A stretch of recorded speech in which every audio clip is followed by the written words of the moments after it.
Kids Reporter. Yorana et bienvenue dans votre émission Kids Reporter. Pour percevoir le monde qui nous entoure, l'être humain dispose de 5 sens. L'ouïe, l'odorat, le goût, le toucher et la vue. Mais au fait, comment sont faits nos yeux? Pourquoi voit-on? Et parfois, pourquoi on ne voit pas? Pour tout comprendre, nos Kids Reporters se sont rendus au service ophtalmologie de l'hôpital du Taonnet. Regardez. Yorana, nous sommes les Kids Reporters. Est-ce que comme nous, vous êtes déjà posé la question, comment fonctionne l'œil? Pourquoi parfois on porte des lunettes? Je vous invite à ma consultation d'ophtalmo avec Modo Geleda qui est spécialisée pour les enfants. Allez, on y va, les copains! Inauguré en 2010, l'hôpital du Taonnet permet tous les soins pour tous les âges. Les consultations, les opérations, les traitements de maladies, les urgences Yorana. et notamment le suivi des yeux par de grands spécialistes. Ok, merci. Bon matin. Oui. Bonjour. Tu vas bien? C'est d'abord l'orthoptiste Clotilde qui accueille les patients. Elle réalise tous les premiers examens avant la consultation avec l'ophtalmologue. Allez, vas-y. Installe-toi bien. Alors, je le cache. Donc, vas-y, tu mets tes lunettes. En général, on commence toujours par le test de vision. F, Z, D, P, non, X et V. Ok, regarde bien celle du milieu. Par contre, tu restes bien au fond du siège. Hein. Donc, on continue, on essaye les 9 dixièmes. La dernière fois, tu avais ça. Hein. Lire toutes ces lettres à l'écran permet de mesurer l'acuité visuelle. C'est un chiffre de 0 à 10. Quand on a 10 sur 10, on voit bien. Quand on a 1 sur 10, on voit vraiment pas très bien. Donc lui, il est entre 8 et 9 sur 10 à l'œil gauche. Et l'œil droit, non, c'est 12. On va voir que l'œil droit, tu as une bonne vision. Hein. Alors, on va faire tout de suite de près. Vas-y, avec tes lunettes. Ah oui. 1 heure après le coucher du soleil, la lune se montre au-dessus des arbres à l'horizon opposé. Ok, donc là, tu sens que tu vois mieux. Hein. Oui, je vois beaucoup mieux. Changement d'examen, changement de salle. Qu'est-ce que tu fais? Voilà, donc là, je photographie sa rétine. La rétine est la membrane qui tapisse l'intérieur de l'œil. Son rôle est capital. Elle convertit la lumière en signaux électriques compréhensibles par le cerveau. La lumière passe d'abord par la pupille. La taille de la pupille est contrôlée par l'iris. Puis les rayons traversent le cristallin. Ils se réfléchissent à l'envers sur la rétine. Ces photorécepteurs sont partout sur la rétine, mais surtout au centre. Alors, les cônes bâtonnets qui tapissent la rétine transforment cette lumière en signaux nerveux. Ces signaux nerveux passent dans le nerf optique jusqu'au cerveau qui interprète les informations. Cette zone ici principale, c'est ce qu'on appelle la macula et la fovea. Et là, c'est une coupe. C'est comme si on coupait l'œil, d'accord? Et là, on voit les différentes couches de la rétine. Et c'est ces couches-là qui sont les plus importantes. C'est les photorécepteurs, c'est ça qui réceptionne l'image. Il existe 2 types de photorécepteurs. Les cônes, responsables de la vision des couleurs et des détails. Et les bâtonnets. Ils assurent la vision nocturne et la perception des mouvements. Voilà, tu regardes la petite étoile bleue. Et juste à côté de la macula, voilà, là on voit la papille, on voit l'émergence du nerf optique, c'est de la tache aveugle. C'est quoi la tache aveugle? C'est un endroit où on ne voit pas. Il n'y a pas de cellules photoréceptrices, car c'est là que le nerf optique passe pour ramener les informations reçues au cerveau. C'est tout petit. Hein. Mais on ne se rend pas compte, car notre cerveau compense. Attends, parce que je refais l'œil gauche, il n'a pas été capturé l'œil gauche. Alors tu captes. Pour bien observer la rétine, on peut aussi faire une rétinophotographie. C'est la première fois que vous avez des gens comme ça qui viennent filmer. Ouais. Maintenant, nous allons faire une rétinophotographie de l'œil de Romatei. Cet examen permet de faire des photos du fond de l'œil sans avoir besoin de dilater la pupille avec des gouttes. On voit toujours la papille. Ah, c'est bonne lumière. Là, c'est ce qu'on disait la fovea, hein, le centre de la vision. Et les vaisseaux, tu vois, les veines et les artères. Et tout ça, ça nourrit toutes les cellules de toute la rétine. Ça c'est ton œil. Trop bizarre. Un autre examen permet de mesurer le travail du nerf optique, le câble qui transmet les informations de la rétine au cerveau. Ça s'appelle le PEV, potentiel évoqué visuel. On en met combien des électrodes, on en met 2 seulement. Une en haut, une en bas. Et c'est cette région-là qui reçoit la réponse visuelle du cerveau. D'accord? C'est à cet endroit-là. 2, 3, hop. On va vérifier avec les flashs. plus les damiers sont petits, plus c'est difficile d'avoir une réponse. Et normalement, la réponse, elle doit être encore plus fine et précise. Et il faut bien regarder le point rouge. Voilà, donc là, tu vois, on a une bonne réponse. Hop. Waouh. Mais c'est quoi là? C'est ça le PEV, tu vois? Ça fait quoi en fait? Ça fait la vague comme ça. Quand ça monte, ça veut dire que ça passe bien? Voilà. Si la réponse passe mal, c'est que le nerf optique est abîmé.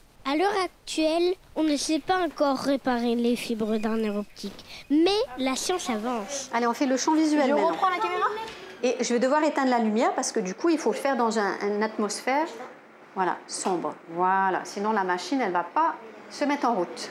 Allez, au milieu des 4 points orange. Ce dernier examen permet d'étudier notre champ de vision, si on voit bien au centre et sur les côtés. Pourquoi ça cligne? C'est son œil qui cligne. Nous clignons des yeux généralement de 15 à 20 fois par minute. Et comme vous voyez qu'il y a un point blanc à chaque fois? Alors, il y a des numéros, tu vois les numéros? Plus le numéro est bas, moins il voit bien. D'accord. Tu vois là, globalement, il est bien, il a 30, 32, 33, on est tous autour de 30, voilà, entre 29 et 33. Nos examens sont terminés et envoyés à l'ophtalmologue qui interprétera les résultats. Raoumate? Oui. À nous. Ok. Ça va? Oui, ça va. Moi, je te laisse t'installer au fond, là, sur le fauteuil. Allez, kids, installez-vous. Et j'ai une question. Donc, il y a Clotilde qui est orthoptiste et toi, du coup, tu es ophtalmologue. Mais c'est quoi la différence d'études? Alors, je suis ophtalmologiste, ça veut dire que je suis médecin. Donc, j'ai fait plus de 12 ans d'études après le baccalauréat. Parce que les études de médecine, elles s'articulent en 6 années après le bac où on étudie la médecine en général. Et ensuite, il y a 6 années pour faire une spécialité. Et ensuite, il y a même 2 années de plus pour faire ce qu'on appelle un clinica et se surspécialiser. Du coup, en gros, ça fait 14 ans. Ça fait 14 ans d'études, en gros. 14 ans d'études, mais ça, c'est beaucoup, quoi. Alors, à partir du moment où on passe l'internat, c'est-à-dire après les 6 premières années, et où on fait sa spécialité, on travaille, on est déjà salarié, on est une sorte de super stagiaire. Mais le chemin en vaut la peine. Et quand on est passionné, on compte. Alors, du coup, Matei, maintenant que tu es avec moi, on va regarder le résultat des examens que tu as fait avec Clotilde. Ok. D'accord? Et donc, ça, c'est ton œil droit et ça, c'est ton œil gauche. D'accord? Et qu'est-ce qu'on voit sur ces photos? On voit le nerf optique, la tête du nerf optique, les vaisseaux, les veines et les artères, la zone centrale qu'on appelle la macula, et tout à fait au centre, la fovea. Alors, une fois qu'on t'a fait ça, moi j'ai vu que ton nerf optique, en fait, il est toujours pareil. Il a à peu près le même aspect. On a fait ce qu'on appelle un OCT. Donc, l'OCT, c'est la tomographie en cohérence optique. Et l'OCT, on peut le centrer soit sur le nerf optique, soit sur la macula. Alors, sur la macula, si je me déplace comme ça, je vais regarder l'épaisseur de ta rétine à différents endroits. Donc, toi, de ce côté-là, au niveau de ta rétine, tu n'as aucun souci. Et on fait pareil à droite et à gauche. Et après, on a analysé ton nerf optique. Donc, on a fait le même examen, mais sur le nerf optique. Donc, c'est un peu comme si on l'avait déplissé, tu vois, pour analyser l'épaisseur des fibres et la densité des fibres. Et du coup, le résultat, il est intéressant quand il est présenté comme ça. C'est-à-dire qu'on compare l'œil droit et l'œil gauche. On voit que dans ton cas, on superpose les deux courbes, c'est à peu près pareil à droite et à gauche. Mais on voit aussi que dans ton cas, il y a une petite perte de fibres au niveau temporal. Tu vois, c'est une zone qui apparaît un peu en rouge. Et j'ai comparé et ça n'a pas bougé depuis 2022. Ok. Donc c'est stable. Mais après, ça donne quoi au niveau de ta vision? C'est pour ça qu'on a fait le champ visuel.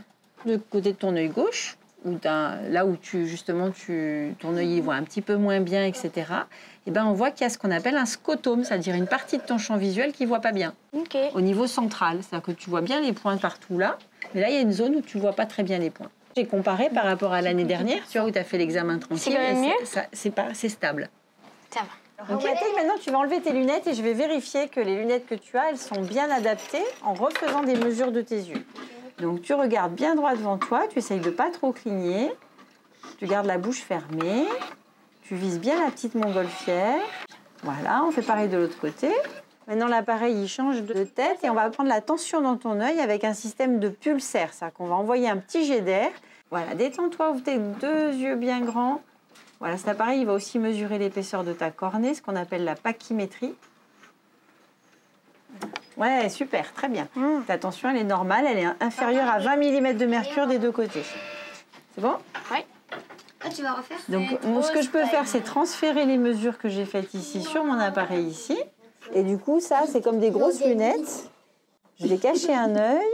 Je cache ton œil gauche et là, tu vois qu'avec ton œil droit. Et tu peux regarder le tableau et lire les lettres. N, K, O, X, F. C'est très bien.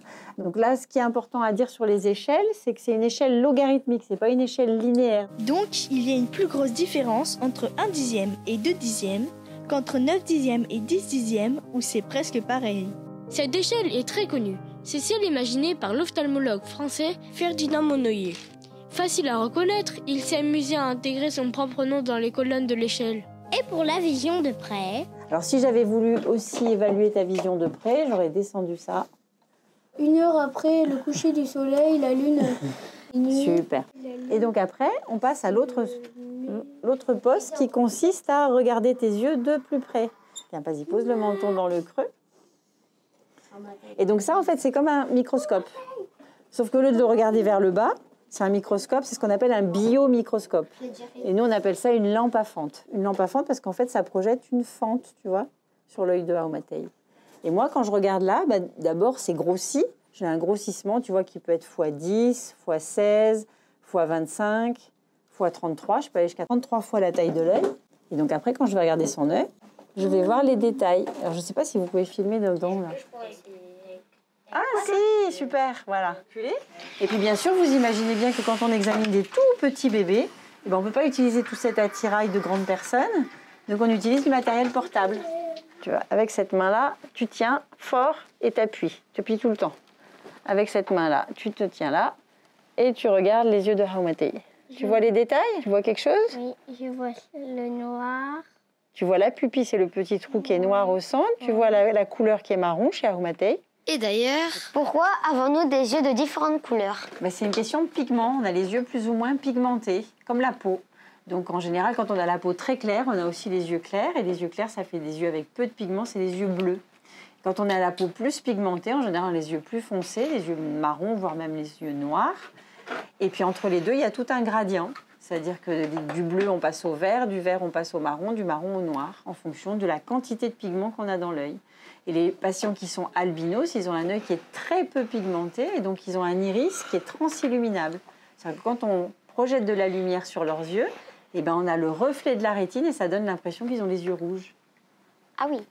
Mais ils n'ont pas les yeux rouges, en général, ils ont les yeux bleus très clairs. Il peut arriver qu'on n'ait pas les yeux de la même couleur. Ça s'appelle les yeux verrons. C'est ce qu'on appelle aussi une hétérochromie de l'iris, hétérochromie irienne. Là, t'as la moitié d'un œil et... Là, en fait, c'est un œil. C'est pour montrer aux gens, c'est un œil qu'on a découpé, tu vois, pour qu'on voit toutes les parties. Mais en réalité, l'œil, il est tout bien fermé. Hein, tu peux pas le découper en morceaux. Hein. Comment c'est fait l'œil? Alors, comment c'est fait l'œil? Tiens, c'est une super question. Ce que tu vois de l'œil, toi, c'est ça, d'accord? Et puis devant, il y a les paupières. Et là, en fait, sur la coque de l'œil, il y a une fine peau qu'on appelle la conjonctive qui vient sous la paupière et qui forme en fait un cul-de-sac.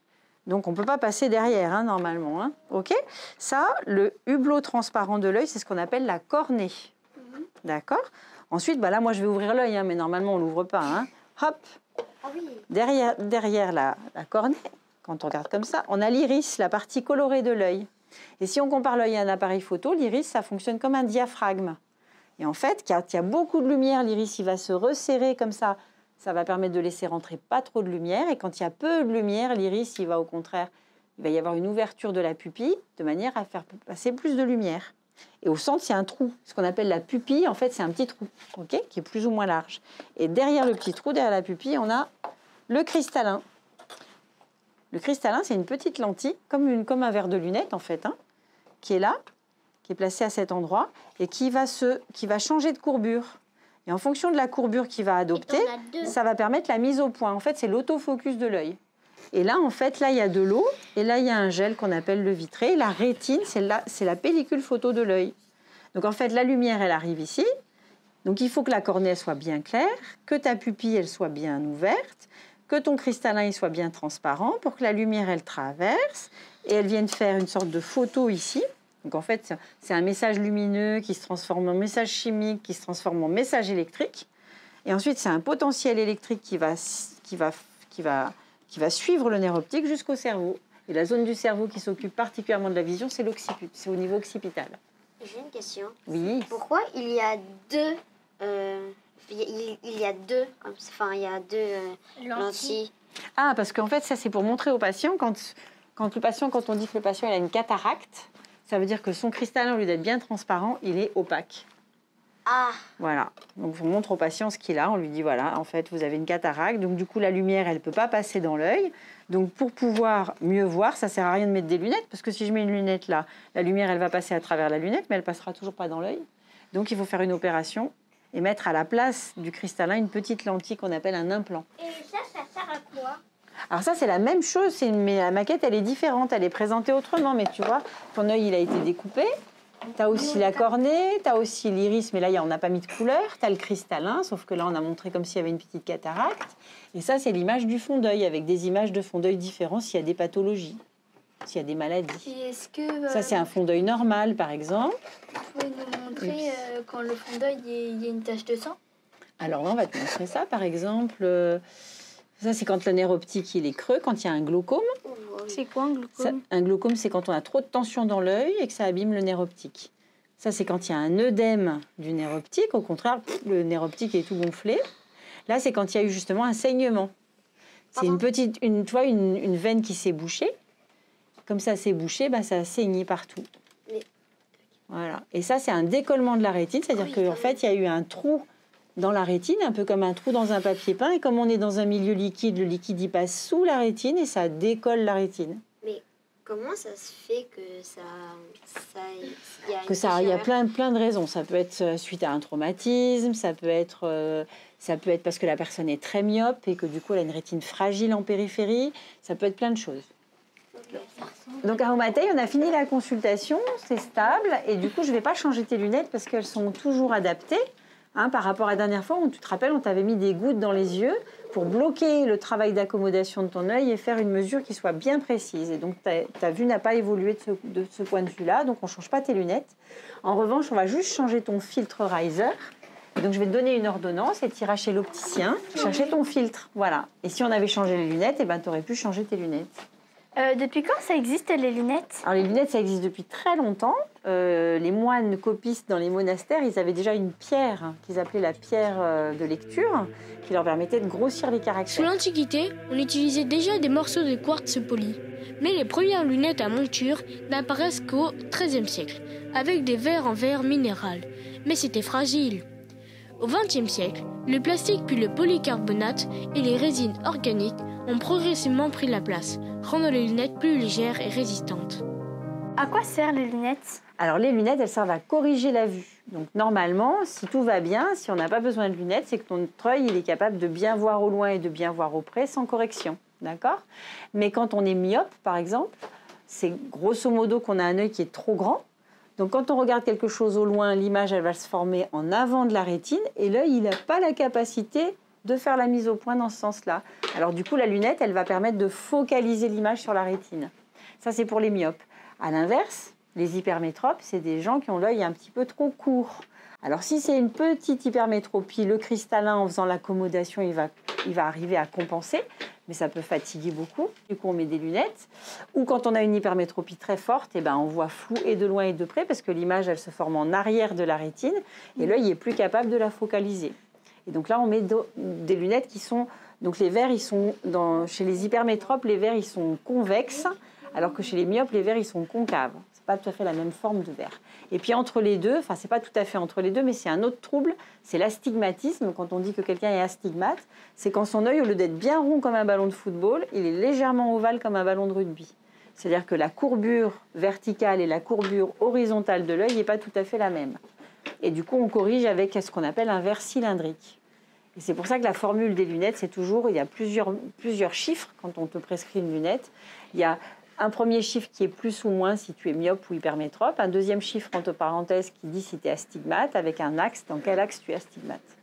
D'accord. Par exemple, moi je suis hypermétrope. Voilà, toi tu es hypermétrope.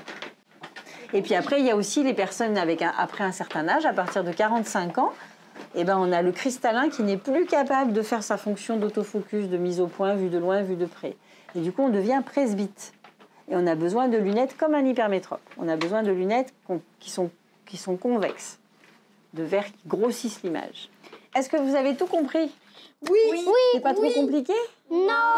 Enfin, si, c'est quand même compliqué, C'est un peu compliqué. mais bon. Mais vous avez compris l'essentiel? Oui. Ok. Et maintenant, alors vous y voyez un peu plus clair. Oui. Voilà. Et donc on se revoit la prochaine fois au matin. Ouais, au prochain rendez-vous. Eh ben oui, parce que c'est important le suivi aussi. Ouais. Voilà. Allez. Merci de nous avoir suivis. Avant de nous quitter, voici la question du jour. Pourquoi avons-nous des yeux de différentes couleurs? Ça dépend de la qualité du pigment présent dans notre œil, réponse 1, ou ça dépend du nombre de carottes que nous mangeons, réponse 2. Si vous n'avez pas la réponse, revisionnez le reportage en replay sur le site internet Polynésie la Première et la chaîne YouTube des Kids Reporters. Et continuez de nous suivre, les Kids Reporters, sur YouTube, Facebook, Instagram et TikTok. À la semaine prochaine!